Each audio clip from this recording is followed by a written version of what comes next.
Saya ulang lagi, Nabi itu punya kemampuan, punya fatona untuk bikin logika. Dan logika ini enggak terbantahkan. Makanya sifat Nabi itu harus bersifat apa? Fatona, harus bersifat kecerdasan. Nah ini yang saya agak risau karena kefatonaan ini mulai terkikis. Anak-anak belajar mantek itu males. Yang bisa digo ngakali, jadi tidak untuk hujah ilmiah tapi untuk ngakali. Padahal dengan mantek itu nyaman, saya ulang lagi nyaman. Sebab itu ulama-ulama dulu, kayak Imam Ghazali itu, dulu mati-matian belajar mantek. Meskipun ya itu tadi tentu enggak bagus untuk semua orang. Tapi itu bagus karena untuk mengawal tadi, untuk mengawal Islam.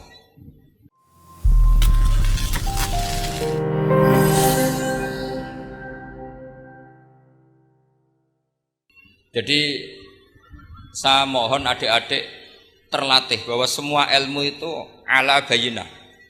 Qul inni ala bayyinatin mir rabbi. Semua nabi itu punya kemampuan menjelaskan. Itu yang disebut lam yakunil ladzina kafaru min ahlil kitab wal musyrikin munfakkina hatta ta'tiyahumul bayyinah. Nah, kemampuan menjelaskan ini harus dimiliki anak-anak santri. Anak-anak Anwar 2 yang anak-anak masih belajar itu terutama harus belajar ilmu logika.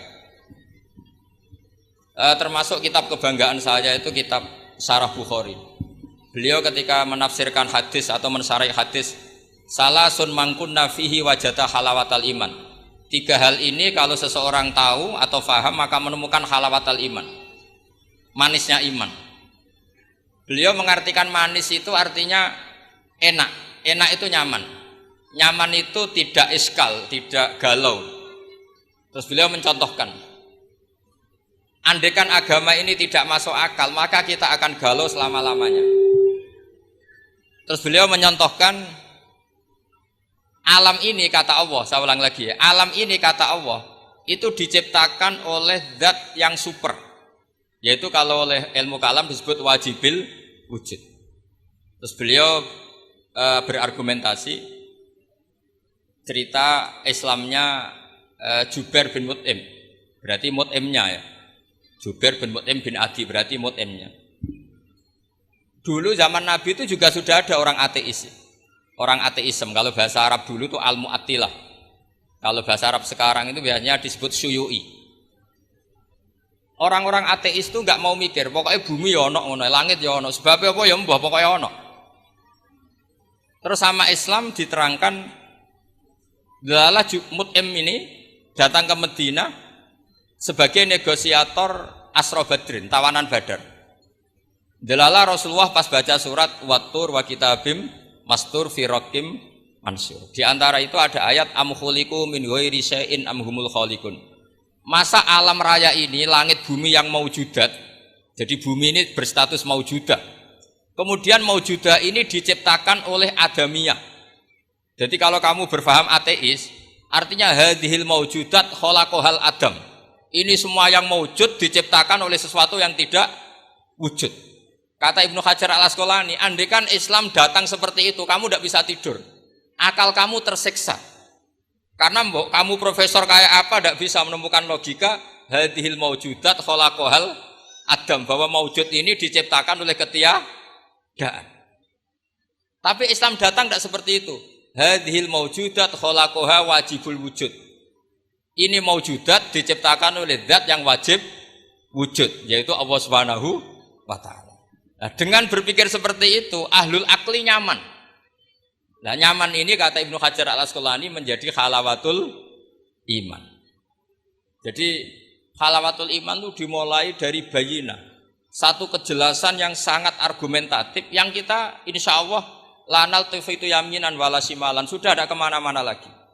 Nah ini yang dimaksud Allah Subhanahu wa taala yuthabbitu walladzina amanu bil qaulits tsabiti fil hayatid dunya wa fil akhirah. Jadi logika ini mapan sehingga kita misalnya jadi TKI sekalipun di negara Korea, di negara Uni Soviet tetap bawa tauhid. Karena logika tauhid, logika sing sibghatullah wa man ahsanu minallahi sibghah. Logika yang dibangun oleh guru-guru kita. Zaman anak-anak sekolah di musola, zaman TPQ, TPA, semuanya dibangun. Bahwa di antara sifat Allah pertama adalah sifat wajibil wujud. Dengan sifat wajibil wujud, maka logika kita terbangun. Gak mungkin maujudat ini diciptakan sesuatu yang tidak ada. Pasti namanya yang ada, faktornya ya ada, bukan tidak ada. Nah itu termasuk kenyamanan berpikir. Terus ketiga, kenyamanan sosial. Agama ini mengajarkan baik sama orang tua, takdim sama guru, sayang sama anak-anak, sayang sama yang lemah. Makanya kata ulama-ulama dulu, laulam yakun ma ja'a bihi Muhammadun dinan lakana fi aqlin nasi hasanan. Kalau saja yang dibawa Muhammad tidak di atas namakan agama, itu pun menurut logika akal sesuatu yang baik. Karena agama ini hanya mengajarkan yang baik-baik saja. Jadi saya kira demikian, pokoknya saya minta seminta-mintanya tradisi keluarga sarang bahwa semuanya bil ilmi itu harus dijaga. Karena ilmu ini pula yang sebetulnya yang kita berstatus warasatul anbiya. Al ulama warasatul anbiya, dan itu tentu bil ilmi. Fa innal anbiya lam yuwarithu dinaron wala dirhaman wa innama warasu al ilma. Semua nabi itu tidak mewariskan dirham maupun dinar, tapi mewariskan apa? Ilmu. Dan ilmu yang paling pokok tadi adalah wirasa nabawiyah yang bayinah. Bayinah itu jelas welo-welo. Dengan seperti ini maka kita tidak terguncang lagi. Makanya saya pernah ketemu orang yang agak ekstrim. Pak Bak, dalilnya wong bar salat wiridan ya apa? Terus tak tanya, dalilnya nyalakan HP apa setelah salat? Ya enggak ada. Terus kata, saya punya teman kota yang ahli sunnah, ya agak aneh, orangnya orang kota. Kamu itu ditipu katanya. Mengharamkan wiridan biar wong Islam ora tau eling pangeran katanya. Terus kepikiran dia, iya, aku wiridan di bid'ah-bid'ahno jangan-jangan diakali ben wong Islam ora eling apa? Pangeran. Kepikiran. Kemarin cerita ke saya, sudah Pak, saya ikut aswaja saja kata. Jadi logika-logika perdebatan itu meskipun ya kadang agak arogan itu, tapi itu bagus. Karena memang ya seperti itu sejarahnya para nabi seperti itu. Jadi nabi itu punya kemampuan, saya ulang lagi, nabi itu punya kemampuan, punya fatona untuk bikin logika. Dan logika ini enggak terbantahkan. Makanya sifat nabi itu harus bersifat apa? Fatona, harus bersifat kecerdasan. Nah ini yang saya agak risau karena kefatonaan ini mulai terkikis. Anak-anak belajar mantek itu males. Yang bisa digo ngakali, jadi tidak untuk hujah ilmiah tapi untuk ngakali. Padahal dengan mantek itu nyaman, saya ulang lagi nyaman. Sebab itu ulama-ulama dulu, kayak Imam Ghazali itu, dulu mati-matian belajar mantek. Meskipun ya itu tadi tentu enggak bagus untuk semua orang. Tapi itu bagus karena untuk mengawal tadi, untuk mengawal Islam. Misalnya begini, saya pernah ditanya, Pak Bahak, kenapa Islam itu menghalalkan ghanimah? Kok Islam kayak penjahat perang gitu ya, sudah musuh kalah, hartanya diambil. Persenjataannya hartanya diambil. Terus saya tanya, andai kan ada garong ke rumah kamu, kemudian pistolnya tertinggal, apa kamu bilang, monggo dipendet malih nih gadane jenengan gitu? Apa kamu sita? Gitu? Oh ya saya sita Pak Bak, nanti dipakai garong lagi. Ya kira-kira seperti itu. Kalau orang kafir senjatanya dikembalikan, akan dipakai lagi. Jadi dulu selalu harus ada analogika, ada analogi. Makanya ketika Allah watil kal amsalu nadribu linnas wa ma yaqiluha ilal alimun. Semua aturan-aturan Islam itu sama Allah di analogi itu dikiaskan supaya orang bisa berpikir. Kayak orang Arab dulu itu nyembah berhala, Lata, Uzza, Hubal itu disembah. Padahal dari batu yang dipahat. Dari batu yang dipahat. Terus Nabi memberi contoh itu begini. Daraba wa masalar rajulaini ahaduma abkam la yaqdiru ala syai'in wa huwa kallun ala maula. Ainama yuwajjihu la ya'ti bi khair. Nabi bikin analogi gini, wahai para orang Arab, kalau saya punya pembantu yang buta, sudah buta, nggak bisa ngomong, abekam, bisu. Mau nggak pembantu saya tak kasihkan kamu? Kata. Wah enggak, Muhammad tuh merepotkan. Bagaimana bisa bantu saya? Dia buta, dia bisu. Terus, kamu nggak mau Muhammad. Terus berhala kamu yang kamu sembah itu kalau tangannya protol itu yang dadani siapa? Ya saya. Kalau kotor yang bersihkan siapa? Saya. Terus Nabi Muhammad bilang gini, untuk jadi pembantu saja orang seperti itu kamu gak mau. Masa kamu jadikan apa tuh? Tuhan. Wong Tuhan kok ngerepoti itu. Mestinya Tuhan itu pantasnya direpoti, dimintain itu. Itu mereka akhirnya iman. Iya. Pangeran kok ngrepoti, ono ngedusi, ono noto barang itu. Allah gampang sekali. Daraba wa masalah rajulaini ahaduma abkam. Abkam itu bisu.